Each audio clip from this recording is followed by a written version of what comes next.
love the slow fade there. What's up, everyone?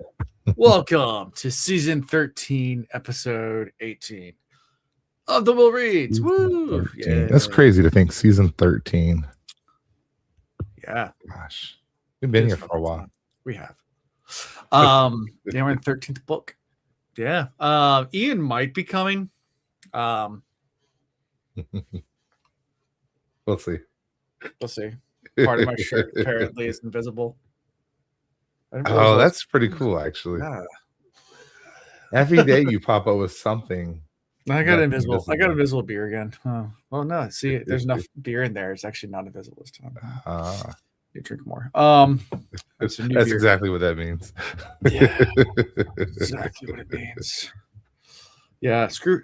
Was it the guy? There's a guy on Instagram that was like, that there is no don't do sober January, do bender till December. Just be a constant. It's like, this isn't COVID again. I mean, if we get another COVID, sure, I'll get back to it. Yeah. It was the drunkest of times. Anyway, yeah. So Ian, like I said, he might be coming. He just texted me saying, "Oh shit, yes, he's on his way." Okay, cool. My phone just started going off. I was like, we love it. He just got the kids to bed. Okay, he has his kids. That's why. Okay, he's on his way. Had to put the kids to bed. Anyways, so announcements. Man, we're almost to February. Like, we're only a few months away from Jordan Con, so I guess we should talk about that. We're gonna be down there. That should be fun. It'll be the last Jordan Con of this podcast. It will be, yeah.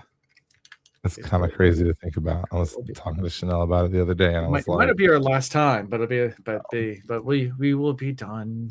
Yeah, we will no longer be first time readers. We'll be on our reread or second reread, depending on who. You're already on your reread. I don't know what you're talking about. I paused that a little while ago. Okay, I have some other stuff to read, so I got to pick it back up. That's cool. Yeah. So personal life. Let's see what's going on. This weekend I'm solo parenting. Not last weekend, but this weekend coming up. So I'm gearing up for that. Let's see what happened last weekend. We had that the winter storm that came through. That there's a lot of ice, but like not much snow. We get like everything was covered in ice. Don't get it wrong. Like everything froze over. There was a solid sheet of ice and everything. But it wasn't that much snow. We didn't lose power. We didn't nothing like that. It's just we're supposed to get more snow this Saturday here. I saw that. Yeah, we're supposed to get it here too, pretty heavy. We'll see what happens. So we will see. So that's coming. So yeah, we didn't do much of anything. So it was really, really, really, really, really cold, and everything was canceled. So we kind of pittered around the house, puttered. Yeah, just not really. Did some chores here and there. Worked on some podcast stuff. That was my whole weekend. So not much to report. I don't know. It's just cold and didn't really do much if anything. So, I hear you. How about you? What's going on? Kind of the same vein. Like normally we take our Christmas stuff down Martin Luther King Day weekend, but we decided to chill. And then we got to Monday and they were talking about ice and snow for this weekend. So I said, you know what? We're going to pray for ice and snow. We're just not going to put our Christmas stuff away until this past weekend. So we took the time to put Christmas stuff away and get all that packed up and out of the house and do a little bit of cleaning. And like you said, we prepared for said storm because around here they were talking about anywhere between 1 inch and 3 inches of ice with some snow on top of it. So did that prep, did a bunch of cooking and stuff to get ready for that. So we had food to eat on because I was like, hey, it'd be easier just to warm stuff up on the grill. That way I don't have to be outside very long versus having to cook on the grill. So I was like, we can wrap stuff in aluminum foil and throw it on the grill for 5 minutes versus having to cook things. Right. And so, yeah, we had everything prepped and we stayed in the house. And literally I haven't been out of the house since Friday midday. Nice. I go back to work tomorrow because all the ice is gone now. But yeah, no, I didn't miss any days of work. We still at work. I can't relate. Almost 2 feet of snow where I'm in New England. Yeah, but you guys are used to that. That's like, that's the Great North up there. Like, correct. Like we get like this much, like a half of an inch. Oh yeah, everything shuts down. Everything shuts down here. Yeah, we didn't get hardly anything. Like I said, we got ice, but we didn't get hardly any snow. But I mean, the ice wasn't even that bad on the roads because they salted the crap out of them. Mm-hmm. So I mean, it was just bad on like the trees look. Yeah, we're full of ice, but yeah, they were this is the great economy boost. Like nobody was spending. You know, they were like, you know what? We're gonna say there's more ice and such that's gonna come. Apparently now there's a big run on Home Depot and Lowe's to return generators. There you go. Makes sense. Yeah, it's a nice, chill, relaxing weekend. So yeah, we needed it. That was one thing that I was reading something the other day talking about runs on things like people trying to do their taxes early this year to get the tax return, and the IRS is like, we're not ready for tax returns because we're updating our systems. So like, don't hurry to do them. Yeah, people are trying to get that money back fast, and they're like, we might not be able to pay you that fast because it's fucking broke. People are struggling to find jobs. Oh yeah, people. There's a lot of that going around. Yeah, I prepped mine like 2 weeks ago. But 2 of the forms I got to use with the rental properties aren't ready via the IRS. They might be now. I haven't checked, but they said like first week of February or end of January. Yeah. So I have to wait. Yeah. Yep. So. Anyways. Cool. Yeah. I don't get any of that money anyhow. Yeah. Mine are super simple. I don't have any of that stuff. It's just here are my W-2s. So. Yeah, I'll be surprised if we get money back this year. We'll see. Like, what do I owe you? Yeah. Please say zero. How much do I owe you? Yeah. Well, yeah. Well, no, never mind. We're live on YouTube. I'm not going to give bad tax advice and have someone knock on my door. I'll keep that to myself. Ian, what's new? Personal life.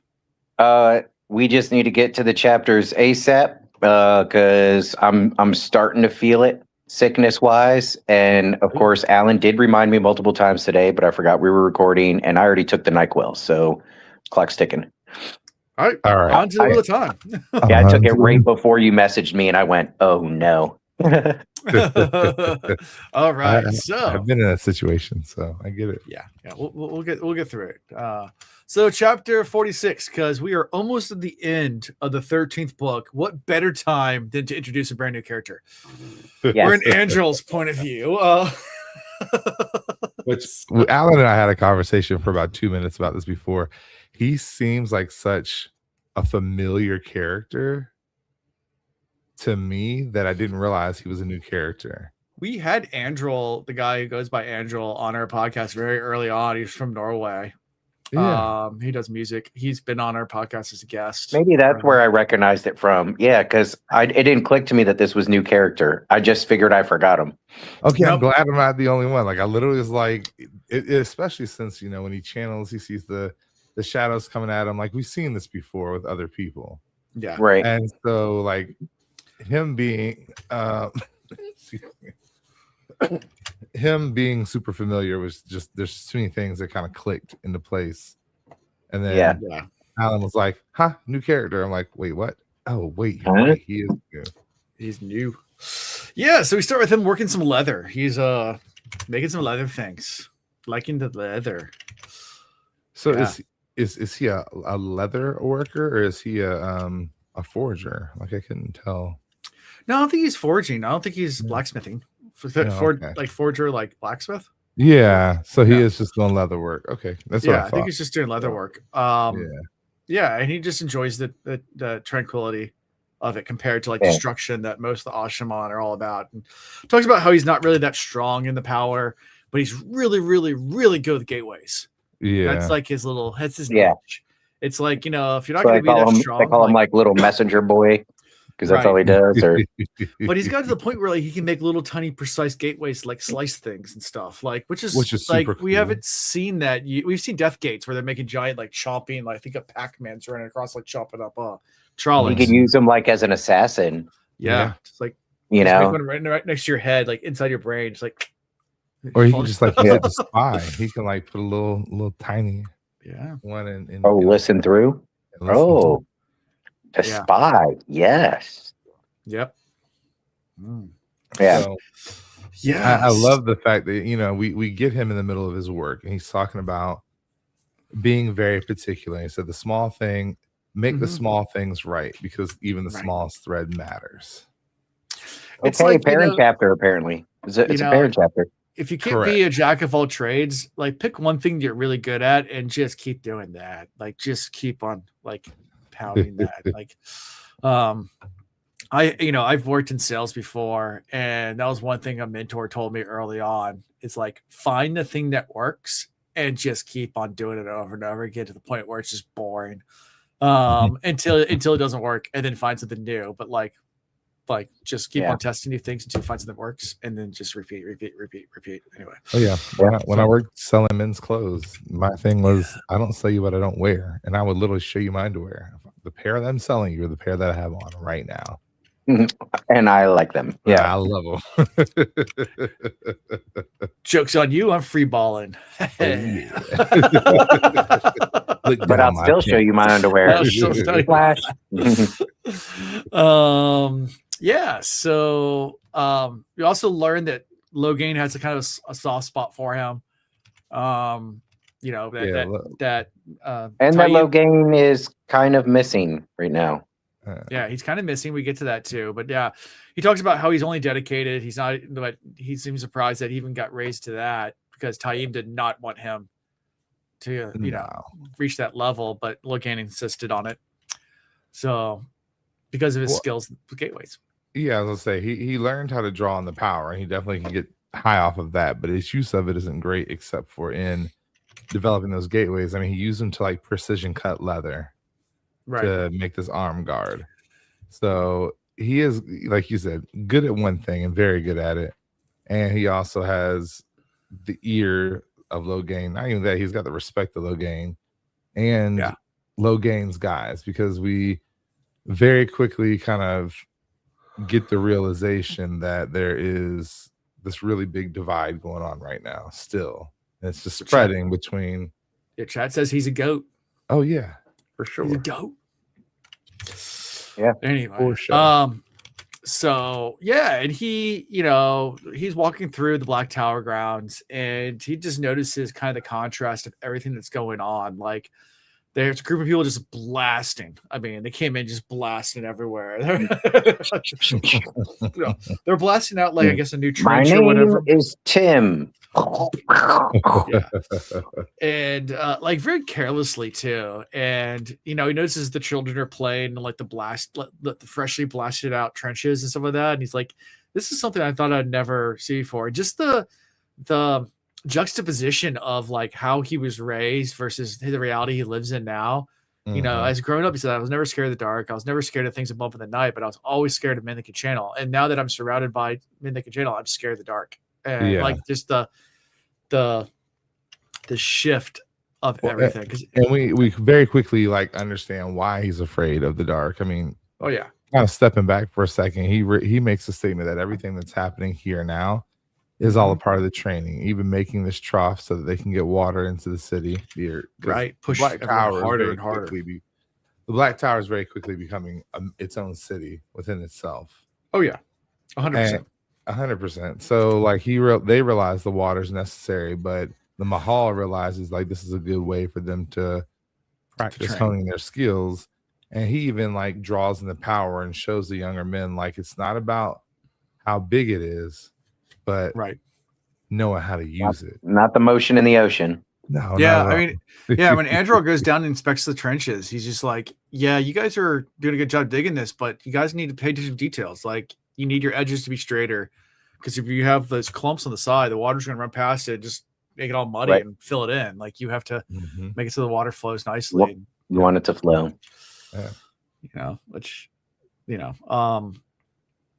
And then one of the boys that's there asks quietly about Logain. This is when he's like, "Are you worried about Logain?" Androl tries to play it off. He's like, "No, he's fine." But deep down inside, he's like, "Yeah, he's been gone for a while. This is not good.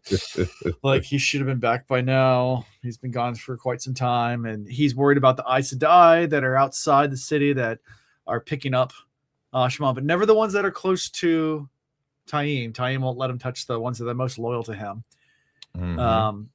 And there, it seems that the Black Tower, like you talked about the White Tower being divided, it seems like the Black Tower is as well from Androl's point of Mhm. view, but it's not an even divide at all. It's like No. 90% Two Taim, rivers in there.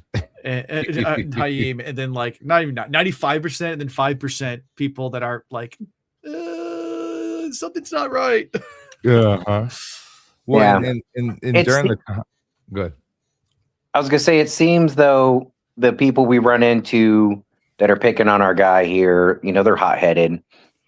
But just the attitude of them, it seems like that they're rewarded just solely based off of their strength. And we Right. have seen in so many other areas of these books where strength and the power isn't everything, like being able to finesse. And that juxtaposition is kind of being shown here with Right. our dude Androl, and just he can finesse his weave. And so, you might have 90% all the strongest, and yes, if they were used correctly with good strategy and everything, that could be a huge problem. But I wouldn't necessarily say our smaller group are huge underdogs yet. We'd have to know, Sure. are a lot of them like Androl? We know a little bit of the history of Logain. This guy, he's pretty wise, pretty smart. He's got a special link to the Dragon Reborn now. I don't think they're out. They might be outnumbered, but they ain't out. Well, Right. and Androl even says like these men that are being brought in now, it's the angry men that are being selected. It's men that are easily swayed to Taim's side. And he's like, Mhm. I see the dysfunction and the discourse. And during the conversation that's going to come up later, you can see that people are kind of switching over and leaning more towards Taim, but it's like he's trying to figure out the why. And part of it, of course, is like we said before, Logain hadn't returned from scouting. He's just like been out. The Ashamen are being bonded. There's nobody to stop it from happening. And then they're continuously being pushed by the other Ashaman, the older Ashaman, the ones that have been using the power longer, the ones that are closest to Taim, to continuously use their power. Like you need to use it, you need to use it, you need to use it. You got to get used to it. You got to get used to it flooding you. You got to get used to the thrill. It's like, well, that's what your drug dealers tell you. Yeah, once you hit it once, you got to keep doing it to feel it more and feel it more, and then Max it out. yeah. Mm-hmm. Yeah. And also something weird about Androl as well is, if he holds onto the power for too long, shadows start to creep in. And we talked about it a little bit earlier, but this is when it happens in the books right now. He's been holding on to it while trying to reshape the sides and like trying to use earth and just trying to see if he can mimic what they're doing in a more finesse way. And then the shadows start to creep in and he let goes of the power because he's like, yep, okay. And everything, turns back to normal. But what's that all about? Because our taint's cleansed. Yep. Yeah. Is this a residual from him using it prior to the taint being cleansed? Or, well, no, we had one person that was already healed. Like he was going mad and then taint was cleansed and he wasn't going mad anymore. But is it because we're near the Dark Tower and we're near Taim and he is using other forces and other powers? That's true. Remember, Nynaeve did go in after the fact with some of them and remove what the taint had already done and kind of heal that. Yeah. So it could be residual. Yes. But if the, my experience in life is you're being attacked by the devil, it's not necessarily because you're weak. It's because you're dangerous against them. It means you could be a powerful weapon for good. And this might be the way Taim is like corrupting people. Interesting. Could be. Yep. It's like his version of the taint. Like he's almost recreating it. I mean, in Oregon, it could be the leftover taint, and he's using that to corrupt. Leftover taint would be tainted, so it's like tainted taint. It almost would negate itself. Right. I mean, if you had a dirty taint and you put on the same drawers after you cleaned it. Yeah. Do you have a clean taint or a dirty taint? Do you still have a dirty taint? There you go. Yeah. If you have a clean bar of soap, there's a good and you wash your dirty taint with it, is Taim. Well, I threw that one out there before. Yeah. And even with his attitude of like you could see when he's run into Rand and he's trying to be subservient, he's trying to be the good number 2 guy. Like you could tell he hates it. Like he has so much contempt for everybody, and that kind of fits the mentality of was it Damodred or however you say it? Damodred. Yeah. Yeah. And Andrew's telling everyone around just to be quiet, don't cause too much ruckus until Logan gets back. Like we have to wait till he gets back because he holds sway with the dragon. Like we don't need to cause a scene while Logan's gone because I don't know if our numbers are large enough. And they talk about that a little bit, especially as more people show up and they have this little conversation just about like who's on their side. Because obviously there's 2 different groups being separated here. Titan's men are, more wild, more destructive, just then someone comes with a basket of food for Titan's men. And, they bring up the fact that, they won't be able to fight for the dragon if they're all separated. I think that's, Imran says that. Yeah. I got a question. I'm sure Alan won't answer or can't. But remember when Rand got all Zen mode, and he was able to just pick out the people in front of him that were dark friends and everything. And he was like, the shadow can't hide from me anymore. I see you. I see it. Like, how far does that go? Do they have to be immediately in his presence? Does he just have a feeling, an inkling? I mean, you would think the strength of the Forsaken, he would have some sense of that if it extends beyond what's immediately in front of him. Or is it just dark friends only? Because I wouldn't be surprised if Rand's got a lot to do right now. On the one hand, you would think if Rand knew that, he would come and extinguish the issues at the Dark Tower or Black Tower right now. But sure, he has so many other things to deal with, and then that's risky also because he has to be prepared for the last battle and everything.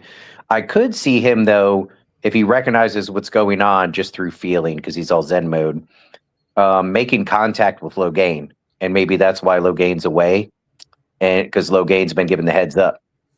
Or the flip side is Rand doesn't know, Logain's figured it out for sure and has proof and is trying to make contact with Rand to let him know this is a problem.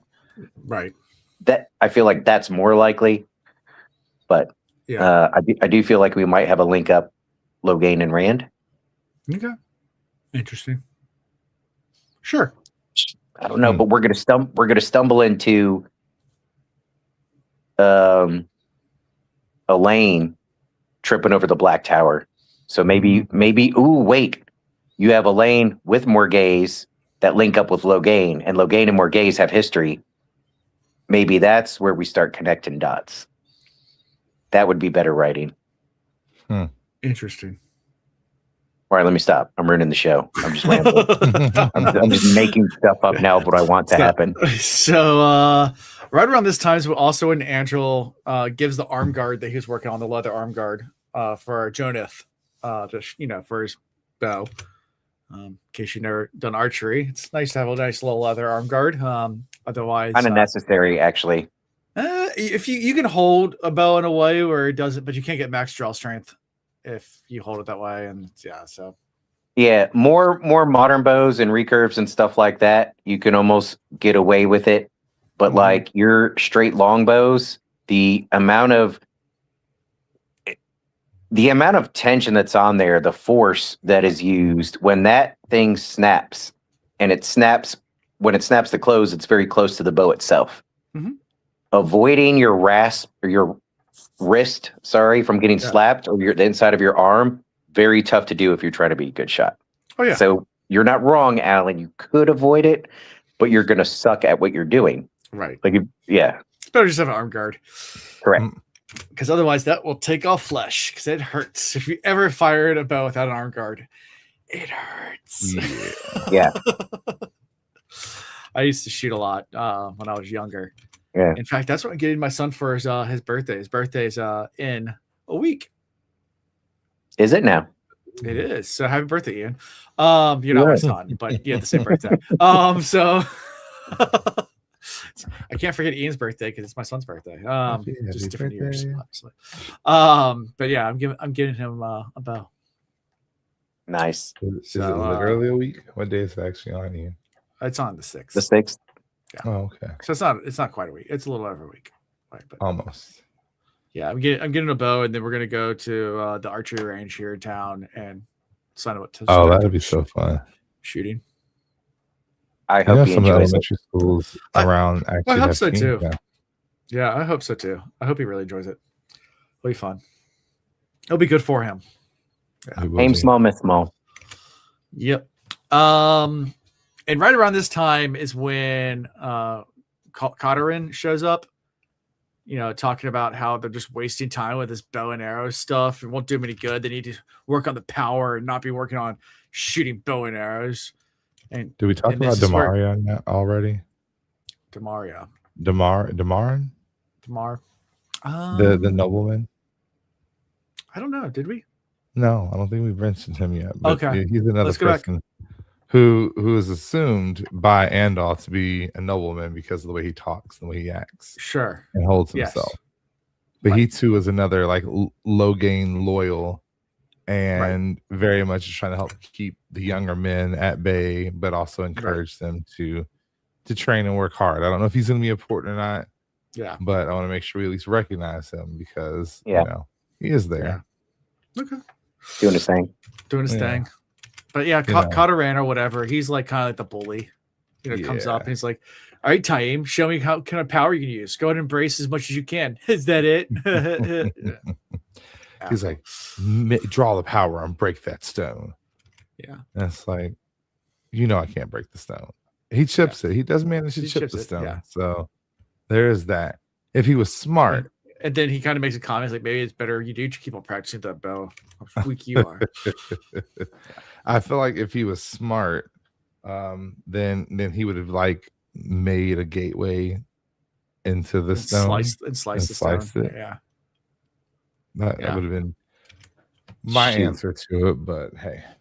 Yeah. You ever seen those videos? And I think this was worked into some martial arts movie, but there's like these guys that are just throwing around heavy weights, hitting the heavy bags. They're in the ring. They're just like throwing big kicks, big punches. Then you got one guy in the corner that's just like small leg sweep, or like a low kick to the shin or something, and just repeats it over thousands of times. Then it comes time to fight, and he gets the opportunity to bring that in and like shatters the dude that he's going up against. So like I know we're supposed to, as the reader, be worried about these small guys versus these strong guys, but I'm not worried. In fact, they have so much confidence in themselves that it is a weakness. They don't see their blind spots. And I don't care how strong you are, if you don't know your blind spots, the smart guy will find your blind spots. So you're not worried about them at all? Well, I mean, shit's gonna go down. Oh, my sweet summer child. Yeah. I mean, it's gonna be rough. I already have it in my mind that all the time people are going to be dark friends. Like I think that's already. I think all that's kind of already figured out. Like these men are being trained to follow the dark one. I mean, they might end up being our dreadlords because remember they're channelers that get turned over. True. And remember, Taim doesn't want them bonding with any of the Aes Sedai because then they would know. Right. Yeah. Right. So there's a big secret being kept. And if it wasn't a secret on that level, like why wouldn't you let them? Because they would be stronger working with an Aes Sedai. But he doesn't want that. So it's secrets and rumors that Rand's gone mad. That's another one that's being spread around camp. Is that Rand's mad anyway, and we need to stand our own because he's gone mad. Yeah, they're undermining him. And even though Taim doesn't ever come out and say it, Androl's convinced that it's Taim that's actually spreading that rumor. Well, yeah, and I mean he's also again purposely not making anybody that is for Rand or for Logain for Ashaman, but then people that are loyal to him are getting special training and like getting leveled up every other day. Right. They're gaining in power. They're doing so many great things. And the two river folk that are here and the people that are loyal to Logain and by extension Rand, because really nobody's really loyal to Rand, they just respect him. Right. They're like, we need to get some proof against Taim. That way we can get rid of this guy. Let's start building a case. Yep. Taim, did you order the code red? I did what I had to do. Did you order the code? You're goddamn right I did. You're Yeah, good. that was you a can't fun handle chapter. the truth. Yeah. Introducing a new person was devious. Yeah. And the question is, but you is almost he gonna had be- to. The Black Tower has been so isolated for so long. Yes. Remember, Rand grabbed his few people, Ashman, that he wanted to take along, and they haven't really been back. Yeah, Rand's got his little crew. Matt's got his little crew. Right. Perrin's got his little crew. Mm-hmm. And then all the rest are left to Logain and Taim. Yep. Huge oversight on Rand's and part. remember, there was somebody in Perrin's crew that wanted to go visit the Black Tower and visit his family. Yeah. So there's opportunity for shit to hit the fan there too. We'll get to that too. Yeah. Oh, I'm sure. Yeah. Well, they just decide as a group just to listen and kind of lay low and wait for Logain to return, and that's kind of their, and just gather information. Not starting waves, just gather information. So, yeah. That's the end of that chapter. That's the end of the chapter. Again, I was kind of hoping Androl maybe also had the ability to do the Terangrial stuff. Because when he made the leather thing, now, of course, the guy who gave it to him was a Two Rivers guy, shot the bow, and it was this fantastic shot. But it was like a perfect shot at maximum distance. Right. Yeah. So was it helped by this arm guard? They didn't allude to that in any way, but of course, everything going on with Perrin and all those folks, I'm like, it could be. There could be some power in it. They make them a Netherin blood. Like, these are the ultimate warriors. Like, they don't need help. These are like the 100-Year War English longbowmen. That like no, you know I think of in modern times is Samoans. Okay. Yes. These guys, even the biggest gentle giant ones, look. When I was in the army, we deployed. We had a couple Samoans with it. You always want to have a couple Samoans with you. Yeah. These efforts, like even the big ones, they can move fast. It's not just power; it's quickness. And you like, oh, Ian, you can't overgeneralize. I know of one that is weak and slow. I've met a lot of them. 99.9% of Samoan men, they're Chris's size, and they could sprint like a sprinter. Yeah, just speed of power. all of it together. Yeah. So yeah. I mean, we say that. I was actually a decent sprinter. I just didn't like to sprint. So, I didn't mean to. I wasn't trying to take away from you. Good. No, we talked so much about your strength. Like I was pointing out with that strength, and they could outrun like 90% of the people around them. Yeah, they probably got a lot more endurance than me. But when I tell you, playing football and everything, I always am the surprise factor. Yeah. And basketball, always a surprise factor because I was never the fastest, never the strongest, but I could always convince someone else to do it for me. Animal light work. Even better. That was me in high school, though. Animal light work. All right. I learned to get good at that. I hear you, Alan. That's an important skill. It's an important skill. Animal light work, man. I'm gonna. Samoans love rugby. Yeah, that's true. Yeah, I believe it. Samoans and New Zealanders, like the Maori, they're big and fast as well. Yeah. Only a dark cuties. friend would say that. Handle my light work. Handle my light work. Oh yeah. I'm not shying away from it. Anyways, anything in this chapter before we move to a teaching chamber, chapter 47? No. All right. We have somebody else handling some light work. Oh, we do. Well, we got a lot of stuff being handled in this chapter. There's a lot to talk about, but we'll try to, for Ian's sake of his drowsiness, we'll get through. I'm surviving. So we start with Fael's point of view. We're in Camelin, and they just come through the gateway, making their way to meet with Elayne. They're accompanied by a bunch being sent to handle some light work. And they have quite the guard with them. I mean, they have, Ashaman, they have 100 Two Rivers bowmen, 100 of Alyandra's guardsmen, 100 members of the Wolf Guard, maidens. So Aiel, like it's a show for it. I think it was so funny how I was like, we're gonna send a processional. It's gonna be regal, but not intimidating. Like those numbers aren't intimidating. These people, it's a small taste. But like what Elayne has gone through recently, like this would set anybody on edge because they've had a lot of stuff going down. Yeah, they've had a succession. Really, exactly. So, that being said, like we have our boy Perrin putting Fael in charge of negotiations. Her job is to review the state of things and to just kind of get them to consensus with Elayne. And this is kind of that moment where I realized that Elayne and Perrin really don't know each other. They don't really. They've met. So they met in the Stone of Tyr briefly, I think. Was Perrin there? I don't know if Perrin was at the Stone of Tyr, actually, now I think about it. Was he there? I know Mat was there with the Aiel. I can't remember. No, he was there. Perrin was there because the bubble of evil that came through and the axe tried to chop him up, and he was inside. Yeah, he was there. But I think it was after that where Perrin split. But they split and they haven't seen each other since. So they met each other like for one day. And then she was all googly eyes for Rand anyway during that whole entire week when they were around.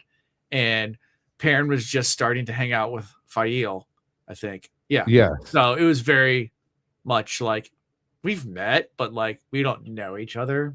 Yeah. Because I think this is where he actually rescued Fael. Yeah. So like none of them really know each other, but they all have the connection of being Rand's friends in one way or the other. But yeah, so they walk into the royal courts with Elayne, and she's sitting there on her throne and looks down and says, "Thank you for delivering my mother back to her proper station. Perrin. What will you name your?" Oh yeah, and she names everybody's titles and Perrin. Not giving. We also realize that she's showing in her stomach and in her chest. Yes, it does mention that. Boobs. Yeah. We probably won't get that much more in the next book, so we have to bring it up whenever we can. Yeah. So and then she's like, "Name your boon." For name your price, and I guess she thought that he would just that calculated this. Is he just going to ask for a title? Is he going to ask for something simple like that? And she's willing to grant some of that. So, it's going through her head a little bit, but this is all Fael's point of view too. So I guess Fael's thinking about all the things that she might want a response for. So it's all Fael thinking through this. Mm-hmm. But Fael's smart. Mm-hmm. First rule of negotiations: don't make the first offer. Right. And in this situation, in front of everybody, Elayne, she's very much running the show. Oh yeah. So Fael's move is we need to get out of this situation and have a conversation and feel this out some more before we step forward. Right. So she's like, how about we go where we can talk? There's so many things that have happened on both sides. We need to catch up some before we really get into that. Like we need to have a better understanding of each other. Right. So which is smart. And Elayne was ready for it. Because she already had the sitting room and everything set up. And much to Perrin's guards' dismay, he's like, "All right, everybody stay outside. We're just going to go in alone." Yeah. Which they didn't like that idea. And Morghese is even warning Elayne during all this too. It's just like, you realize, daughter, that you're dealing with a Taviran, right? Just letting you know that Daughter, like if you this plan is to a dance with Tavir. Tavir, you need to be aware of the moves.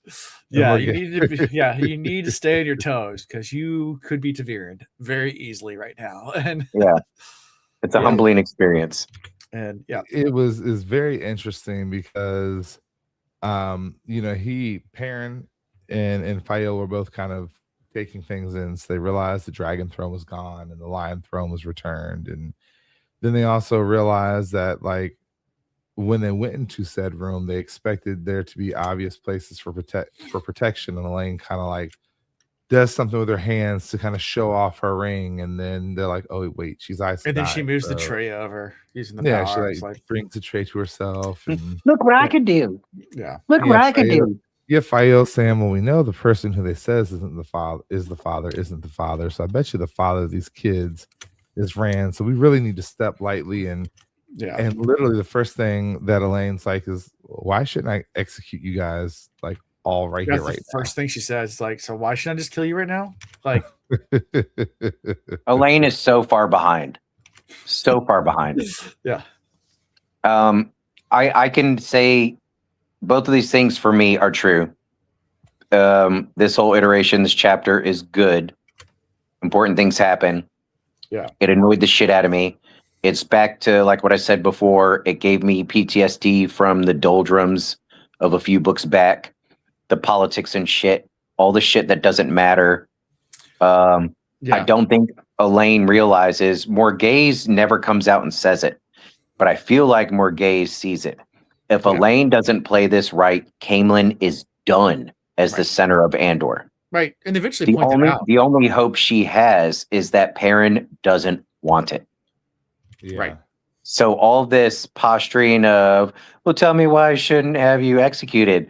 I almost wish Perrin would be like, tell you what, let's go back out there and you make that proclamation. Let's go and open the door for her. Like, come on. Yeah. Yeah. Do it. Well, and he does in his own way. So she's like, you're essentially calling yourself king. And Fael's like, Perrin's never called himself a king. Yeah. And then she's like, well, the two river folk denied our tax collector with the words Taishar and Nethrin, like you're raising this banner. And he's like, well, I raised it once. I also have told them to take it down numerous times, took it down myself. Like we only brought it up because we needed it.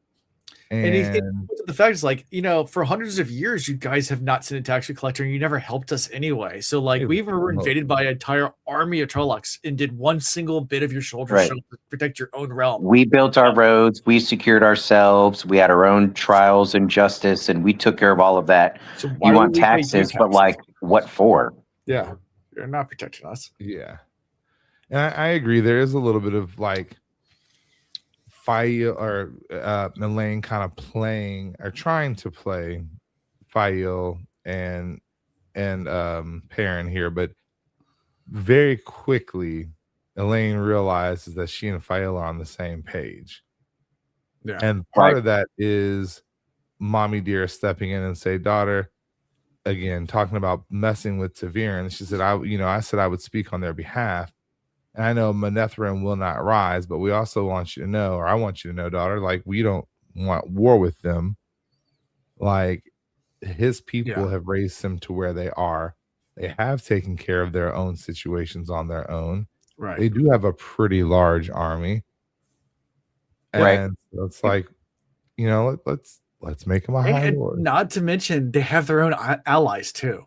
Yeah. Like it's not just it'd be one thing like a rebellious faction that has no support outside of your borders.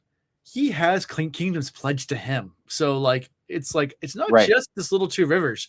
I have entire other armies pledged to me. So do you want to go? Yeah. But they offer that more as a carrot than a stick. I guess it's kind of both. Yeah. But when Fael finally gets around to it and they're talking about, all right, make him a lord, but make him High Lord. Right. So it's you, him, then the other lords.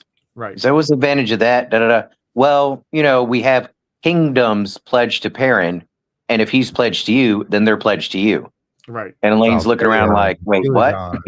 And 3 other areas. Yeah. And so, the Shan is consolidating power too. So Andor's looking quite small. Like, but now if you get, Gilladon, you get Mayan, you get the two rivers, and now also Kyrian and Andor. Like, it's like 5 different. Yeah. Like now we're actually get something. Whereas before, like, and to point out, if Fayo makes the point, like, this is the way it's been for hundreds of years anyway. It's besides adding you're not losing anything, changing. And she tries to, like, what about taxes? Like, and parents like, no, you're not going to tax us. Nope. Yeah. Not at all. For what? It's like, no. What about tariff on trade? Nope. That ain't happening either. Like, we'll trade with you, but you're not taxing that either. Yeah. He's like, why don't you just give it to Rand? She's like, oh.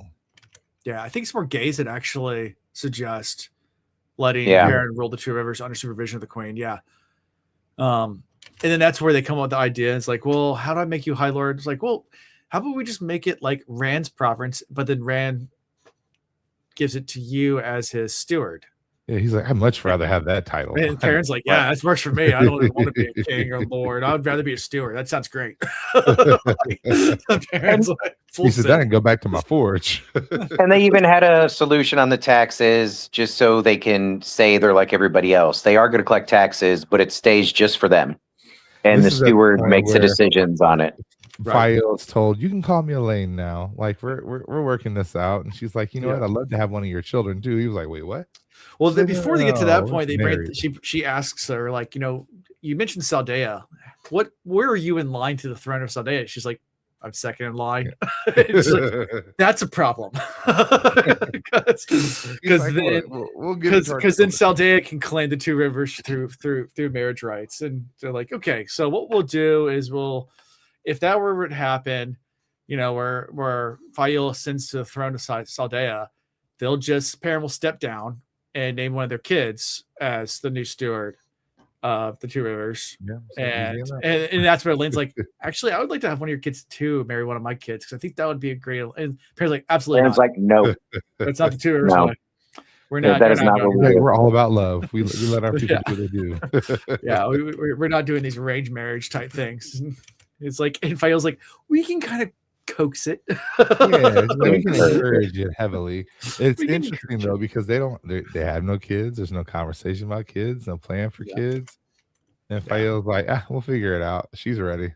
Have a litter. All of us making plans for after still cracks me up, because nobody knows it's gonna be whatever happens after the last battle will be drastic. It could be the end of existence. I've thrown out there that the power itself disappears. I still think that's a possibility. Or they could just lose badly, and now, they're under the thumb of Forsaken and everybody else, Yeah. No matter how you look at it, though, there's got to be people in charge.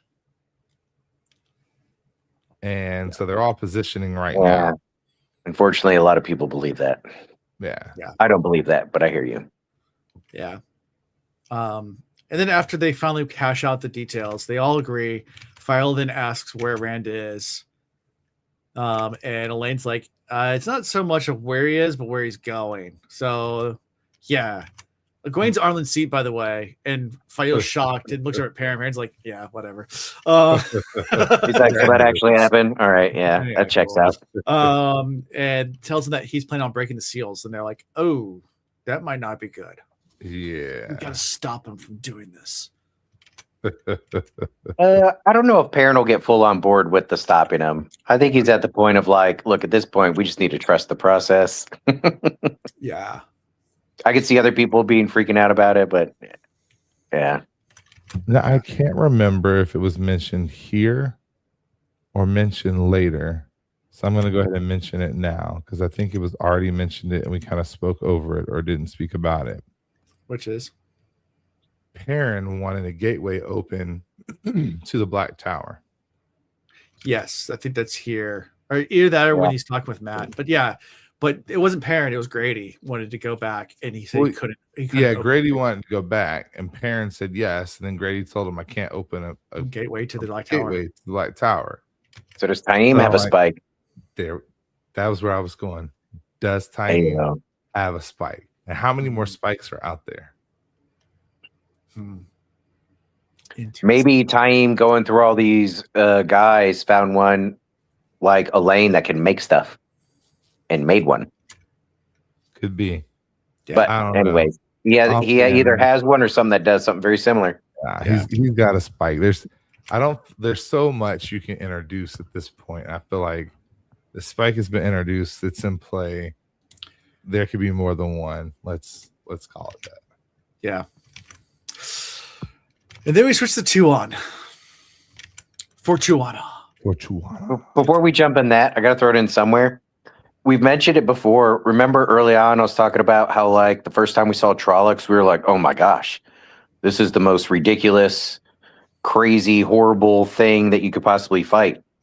And we saw the weaves being weaved by Moraine, and we're like, oh my gosh, she's a battle Aja. Look at this, is crazy. And then we just keep finding there's an escalation. There's stronger things coming about on both sides and greater abilities. And remember, Robert Jordan, having been in the military, Vietnam, Cold War era, the mutually assured destruction, the race for arms. I mean, human beings, I know it's taken us years to get through these books, but in a very fast pace, we've gone from we fist fight, somebody picks up a stick and hits them. The next person takes a stick but ties a stone to the end, that's sharp and stabs them. And then, people finding metallurgy and more advanced weapons, and eventually they're blowing stuff up. Like, mankind has just always done this and keep finding a way to one up the fight on each side. But then we also have the fantasy aspect of it, of like, there's more power to be discovered by those that would, air quotes, do good with it. And then we're finding more powerful beings on the dark side of things. It just keeps growing. Yep. And so it's kind of like, where does it stop? And it's like, the stronger you get on one side, it almost encourages the other side to get stronger. Yep. Oh, yeah. Mutually assured destruction. That's where. Yeah. Or what's the Fermi paradox? Isn't that in physics or science and astrology? The reason why we haven't discovered other civilizations is the Fermi paradox, where once a civilization develops a way to destroy themselves, inevitably they do. Right. They get more and more technology advanced until they just define the way to destroy themselves, and then they do. Anyway. Yep. Yeah. Or maybe it's like a wheel, and you build up the power, then you destroy everything and reset, and then it starts all over again. And then it comes full circle. And then you start building up power again, and then destroys. And then destroys. Anyway. Because it might be like a wheel of time or something like that. This crazy thought. Hey, man. There's a splinter cell of archaeology that has decided, let's dig in places we never thought to dig before. Yeah. And where they gave up in the past because there was just 10, 12 feet of clay. They're like, well, there's nothing under clay. Nobody ever built here. And then they're like, but what if there was something before the clay got here? And they're digging through the clay and then starting to find remnants of structures. They're finding artifacts under 10, 12 feet of clay. And then you're like, now, wait a minute. If the earth and everything that happens here can produce something that would spread that much mud all over everything, what could it destroy? And the answer is everything. New York City could get buried, and over time, layers of stuff built on it, whatever, until you've forgotten what was there before. Yeah. So, have we seen it? Archaeology hasn't quite got there yet, but people are starting to ask the right questions and invest money in the right areas to look. Yep. So is it 2 on time? Yeah, they need to look at a teaching chamber. They need to. It's 2 on time. Yeah, so Tuon's walking into the teaching chamber where all the Damani are taught, and sits on her throne, with her wonderful giant dress, and watching the Damani get trained. And King Beslin, the Empress is a living banner. Yes, she's a living banner. And King Beslin comes in, Tyland's son. We've met him. Yeah. Matt's old buddy, drinking buddy that now is a lapdog pretty much to Tuon. But But cleverly did some things to secure his place there too. Like as far as going and hiring assassins, just to kill them all to prove his loyalty, but also show her like, hey, guess what? There's people that are willing to do it. I could do it. I could do it. Yeah. She gets a thrill out of it. Like that's the thing frat boy these crazy women is like they like these the good Lord, the Shan Chan women are crazy. Yeah. Oh, they are. She literally loves it. She's like, I love the fact that he's done what he did, and I know he could do it to me, or he thinks he can do it to me, and I thoroughly enjoy he's thinking that. You know what? The minute he slips up will be his last minute. But until then, I'm gonna keep using him as my lapdog. Like that is literally her thing. Yep. We've seen other people that we tend to like and appreciate use a strategy of, all right, this type of person has horrible character flaws or does some shady stuff, but I'm going to use it to my advantage, or I see advantage in that. Right. One of Matt's best number 2 guys was the horse thief that, raped, killed, pillaged, and burned. And then he was like, we need somebody like that on our A team. Let's take advantage of the skills he has. Right. So it does seem a little more nefarious here. I get that. But we see echoes of that on the, again, air quotes, good side also. Oh yeah, 100%. I mean, I'm still not saying she's on the bad side. This is a third side. Yeah. Yeah, it's A side. She's not lowercase italicized. Yeah. Like she's definitely against the shadow, the dark one. Yeah. But she's also for her own ambitions, and this is just being shown in how she's the one that sent the attack on the White Tower, and now she has the Amerlin seat. She has Elida like right here in this room, being taught how to be a good girl. Yeah. So Sufa, not Elida, Sufa now.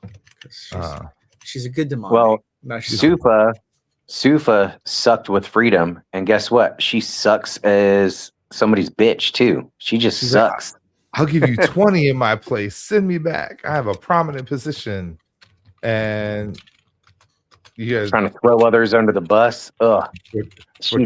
Juan just kind of looking at her like, "Don't worry, we're gonna get the rest of them in no time. I want to see you perform for me. Show me something." Yeah. Show me something good. Yep. Show me that you love me. So and she opens a portal.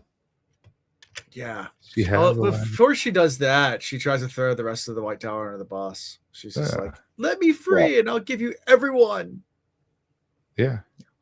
That didn't work out very well. Meanwhile, the Shan Chan are like, we're going to get everyone anyways. We don't need you for that. Yeah. Right. And it's like, show what you can do. And she opens a gateway. They're like, ooh, this changes everything. Because, of course, so like, you know what?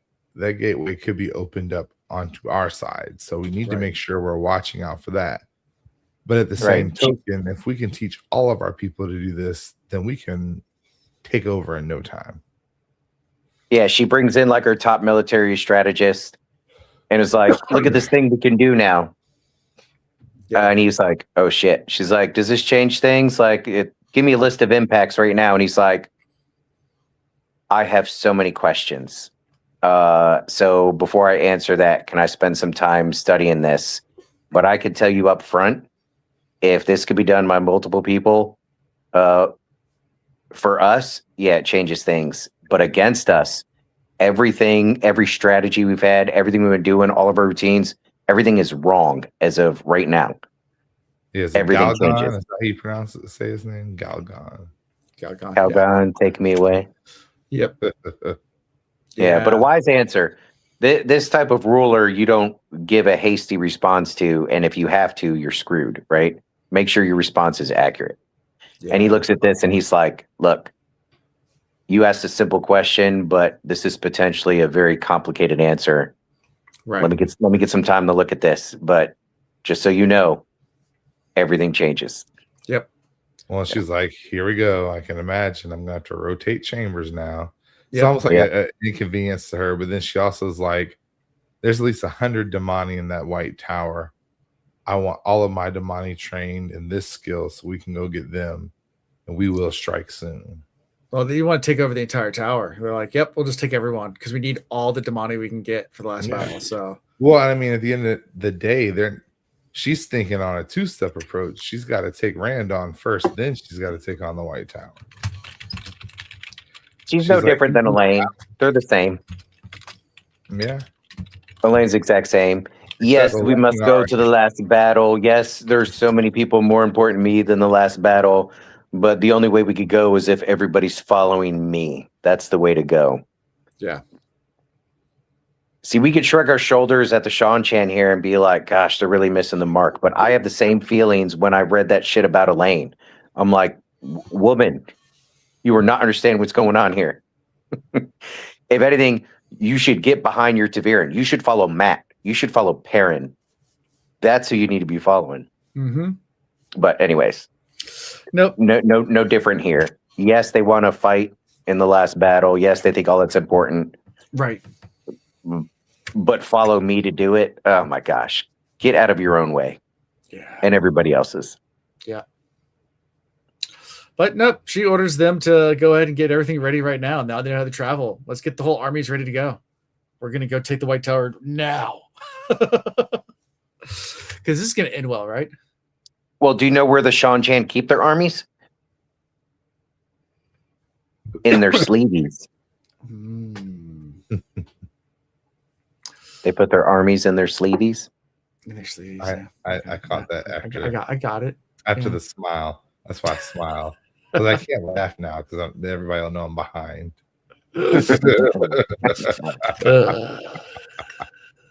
Anyway, anything from this section before we switch back to Perrin? 100 hammers against 100 anvil. That's it. That's it. Yeah. Very good transition. Like she's like, we're gonna crush these people. We're gonna make them ours. Then we switch to Perrin, who loves hammers and anvils. Right. Yeah. In the wild prediction world, Chris, so we know the Sean Chan want to also be there for the last battle and fight for, air quotes, good, right? Mm-hmm. I can't make a connection. I don't even have a wild prediction yet of how they all come together. I feel like Mat plays into it, obviously, with his position. But do you have any guess how they come together to fight with Rand, fight with Perrin, fight with? They got to get on the same side at some point. True. I don't think they're going to be defeated, like defeated. You don't want to. You need them to fight. So, like, I don't know. How does it work? It's definitely going to be through the combination of Mat and Rand. Like, Rand already realizes he needs to kind of make peace. So, yeah. I wonder if we get a mix of that Sean Chan captain that Perrin worked with. I know she gave some intel about Perrin, but I wonder if she comes back and is important again to like build this alliance somehow. Who? Yeah. Remember when Perrin was going to rescue Fail and they had some Sean Chan working with him? Yeah. Yeah. I mean, that's such a lower ranked person. I don't know how much influence they can have. I don't know. My brain, like if I were writing this story, I'm going to be surprised how it works out if they do all come together or join forces somehow. Because I can't think of a way. I mean, the way is Mat handling business at some point. And that's all I got. Perrin on 2-on. And then Rand kind of conceding to something at some point. Yeah. So, I don't know though. Yeah. Not enough book for there to be a big battle between the whole group of them. I feel like this has to be settled another way. Maybe they just dropped the bomb about how the handlers can channel too. Yeah. But that could be so destructive. You got to be careful with that. I don't know. I was curious if you've thought about that yet. Because then you have another. Well, you could either have another Aiel situation, or they just outright deny it and keep it moving. Yeah. Yeah. Yeah. Interesting. So Perrin, Tom, and Matt hanging out in a bar. What could go wrong? What could go wrong? Sounds like a good group of people. Yeah, so they're talking. First We got to things also first. mention, because we did not. I'm sorry. 2 seconds. No. There was a you're hawk when the gateway was opened. Yes, I did meant to mention that. Yeah. And so that's some type of what's the word I'm looking? Omen. That's the word I'm looking for. The Shantian are all about their omens. Yeah. Yeah. So I don't know. Hawks are powerful animals. I want it's almost the Could be Brendel Spy. The Shan like culture reminds me heavily of ancient Greece, like very much so. Even like the slave population and all the omens and like we will fight today because I saw a hawk carrying an olive branch. And a dove attacked it. So therefore, we know that we'll be victorious when we go to battle. As long as we go exactly at noon on the 5th day of Right. Yeah. That's very Greek. There's a little bit of that. Yeah. So but the hawk was definitely a sign. Mm-hmm. Startled the hawk with the gateway. But yeah. So are you ready to go a bar scene? Yeah. All right. First things first. Perrin finds out Matt's married. You dog, you. No, Matt, really, of all people, did not see that coming. But congrats. Yeah, I don't know, man. You married? Really? Who is she? Wait, the Empress? You're married to the Empress? No, it's the daughter of the Nine Moons, dude. Not the same Empress. thing. Gosh. Not when I married her. Jeez. Yeah. I think it's funny how he's gonna go down screaming and kicking about this whole situation. Oh yeah. Like typical Matt. And I mean, again, the three of them sitting in a bar, chillaxing and having a conversation. Typical them. You know, and Matt still has not opened this letter. Like Perrin's like, can I look at it? It's like, don't open it. But you can he tries to look through the candlelight. He's like, I tried it already, dude. It's like, how much longer do we have till he's supposed to open it? I think he's supposed to have been opened. Yeah, that's kind of what I was thinking too. I was like, shouldn't he have opened his letter already? Well, I think the thing was either open this letter or meet me in Camelin, and of course, or something like that. And yeah, but there was a time constraint put on there also. There was. But I don't know. Also, all these days haven't been that long either. It's just that there's so much has happened in this short time. So, because she told him at least a month, if not months. I'd have to go back and look at the dates, but I feel like it was at least a month. Yeah. Yeah. Yeah. And Matt even asked Perrin if he's heard from Perrin. He's like, no. Wow. But then he's like, all right, so back to this whole gateway thing. I really need a gateway. And he's like, why do you need a gateway? And he's like, because, well, you're not going to believe this. Moraine might be kind of alive and kind of getting into a safer. Yeah. He's like, what? He's like, yeah, it's a long story, but we got to go. And there's this like silvery tower. He's like, and Perrin's like, the Tower of Genji? Like, that's not a safe place to go, dude. It's like, you know about when you become a scholar, dude? Like how do you know about these things? He's like, yeah. That's what I do. I blacksmith shit and I know things. Yeah. It was, he had given an oath, swore an oath to open it, and that he would carry out the message and would be allowed to leave Camelin in 10 days. If not, he could leave in 30 days, but he had to burn it. Yeah. So I guess technically at this point, he should probably burn the darn thing. Yeah.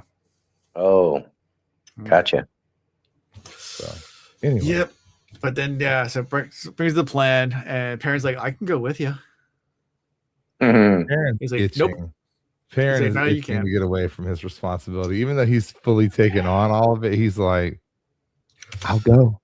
He's like, no, the letter said that it was supposed to be me, Tom, and one other person. I already know who it is. So, like, it's the three of us and only the three of us, and you're not coming, but I got to go. And it's, we got to fight some snakes and foxes. And Perrin's like, what?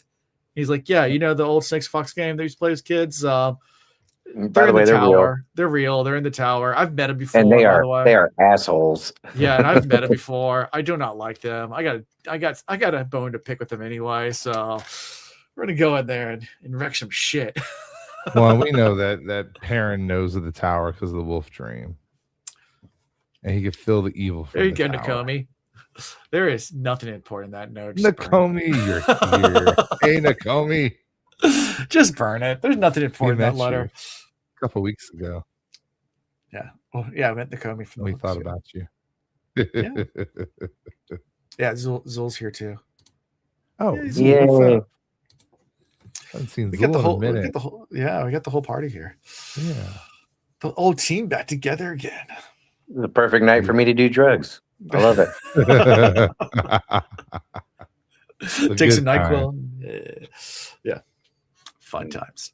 Yeah, I mean, it was really cool to see these three sitting together, telling stories, talking. Right. And Grady comes through and he's like, "Sir, it's almost midnight." And Matt's like, "And this is why I don't have my wife here with me." Yeah. He says, he'll explain, more to Perrin, but he needs more time. He said, I'll explain everything. But I think he settles in. That's how we end the chapter, but we don't get the explanations. So yeah, well, he was just like, we have men after us. You're gonna have men after you. Yeah. Assassins will come. He's like, okay, cool. Well, I'll Let make 'em. gateways and I'll sleep in different places and I'll leave Aiels behind for these assassins. Exactly. Plus, I have an entire army. Yeah. Matt has a giant army. Matt's like, man, you've become pretty hardcore now that you've taken over. Yeah. So they both have armies. Both Perrin Mm-hmm. and Mat have giant armies at their backs. Correct. That love them and are super loyal to them. Yeah. Yeah. So and both of them not by their own fruition, yeah, neither really wanted it. They don't want it, and they all have these giant armies following them. Like, there's kind of a trend there. Land now has a giant army that he doesn't want. It's like everyone's getting their own armies. It's almost like they might be coming to like this last battle thing or something like that. That it's almost like something's happening. Have you noticed that? That's I hope they have a good seamstress. Yeah, they're gonna need bigger sleeveys. Can you let these out a little bit? My army's gotten bigger. Army's gotten bigger. You're not gonna let it go, are you? All right. Rand has IU that love him too. Yeah, they do. And that's pretty much how we end this chapter. With them going into story time, and we fade black.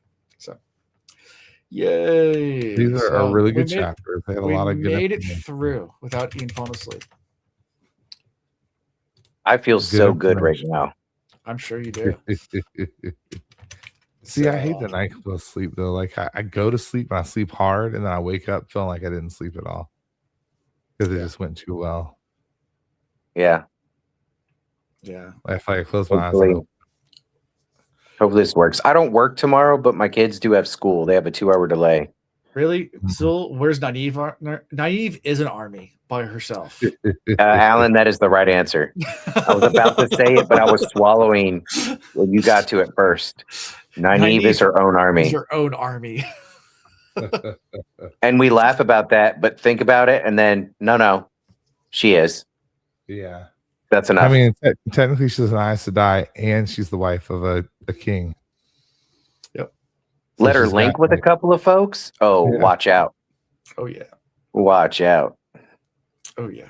It is true, though. Like, all of them have physical armies except for her, but she's got 2 at her disposal, at least. She can go to Egwene, or she can go to... Yeah, she has the White Tower, and she has her hubby. Yeah. And the circus. If she called on the circus, they would follow her. They probably would. Oh, yeah. Dude, the head of the circus wants her. Oh, yeah. That's Big true. time. It's true. Yeah. So anything else we missed before favorite character? No. Okay. Favorite character. I mean, Andal's the easiest pick. Androl. Yeah. That's a solid pick. Yeah, he I like the simplicity. I like the character. I like him. I like everything about him that I've learned so far.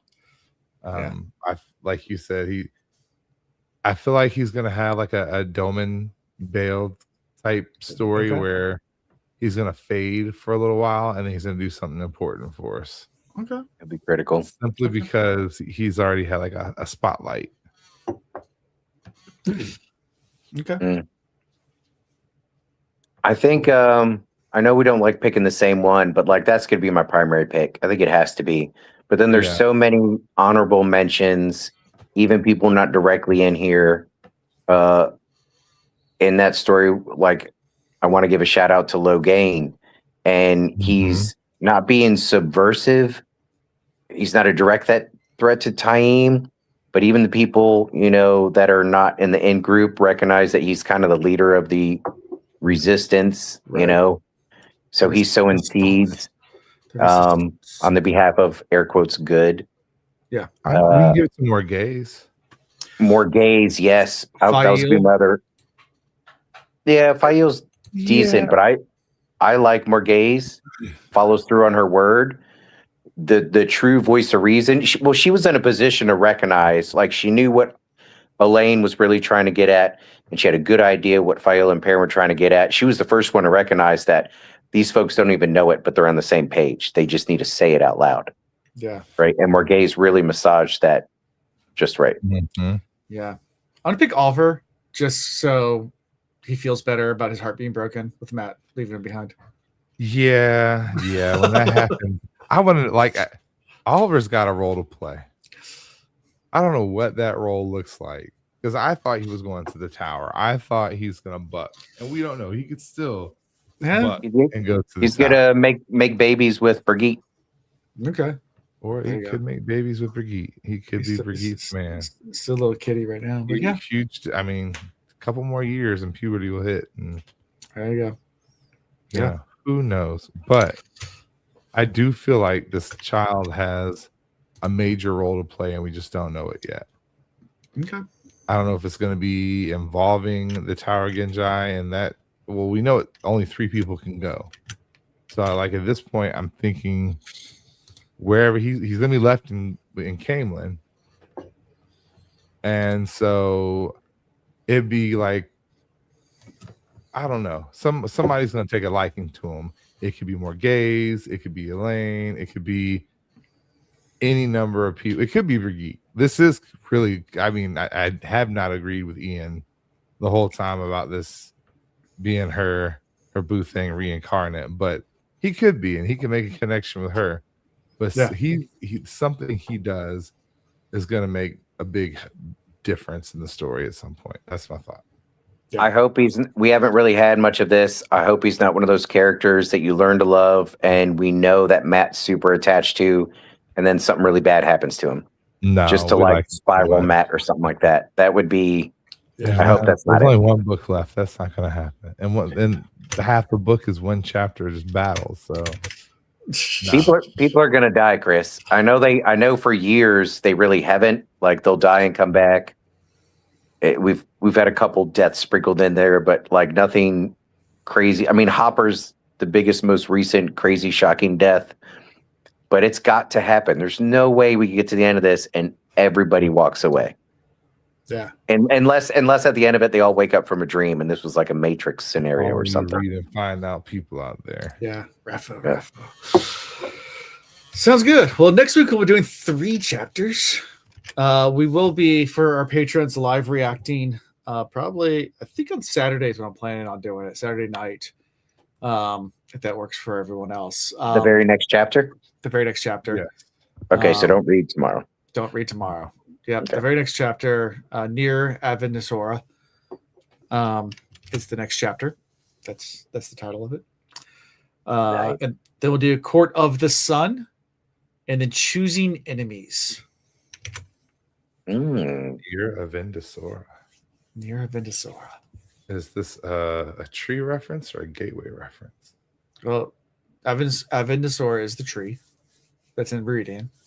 Yeah, but there's also the leaves of the tree. Oh yeah, the Avendesora, yeah, and the Waygates, yeah. Yeah, I know how they like to mess with us and make us think we're going one direction, and then we go another. But then we go Backstreet Boys. Correct, Backstreet. Yep. But at least we're in sync when we do it. We do. We are almost always. So yeah, I see what you did there. What else do we have? Yeah. Court of the Sun. Does this have anything to do with our White Cloak friends? Kyrian. Yeah, that or Kyrian. And then choosing both. enemies. Choosing enemies. This is gonna be interesting. Maybe this is where we finally get on the same page with the Shan, or the beginning of that story. Mm-hmm. Okay. Yeah. Maybe. How many chapters are left in this book? Let me Maybe see. even a grain Is a total of 57 and an epilogue chapters in this book. Okay. So we next week and then only 2 more weeks. So it's 3 weeks. 3 weeks left. So the odds of resolving the Shan thing right now is pretty slim. Yeah. You really only have room for one big thing or a bunch of little things progressing.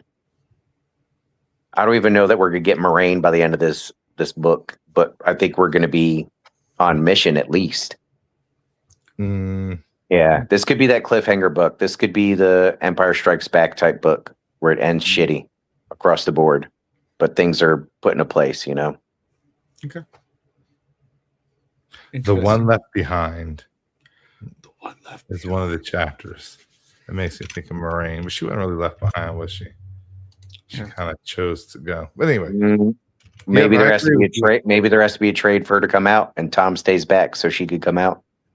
No, there's a love story there that has to happen. I'm still going for Tom on a unicorn. Okay. Yeah. Okay. All right. Cool. All right. Well, how we can be found is at thewillreads.com. Go check it out. It's a website. It has links and stuff. Click on them. They're cool. Yeah. Do it. Like, subscribe, all the fun stuff. And I'm not doing long sign-offs anymore, so that's all I Buy got. some merch so we can afford Jordan Con. Yeah, buy some merch. Sign up for Patreon so we can afford lots of cool things at Jordan Con. Something like that. We already got tickets. But yeah. And I have a hotel room, so you guys we can pile in there and crash on floors. But it's anyway. That's pretty much all I got for this week. So until next time. Peace. Okay, bye. Thank you for watching The Wheel Reads. Until next time.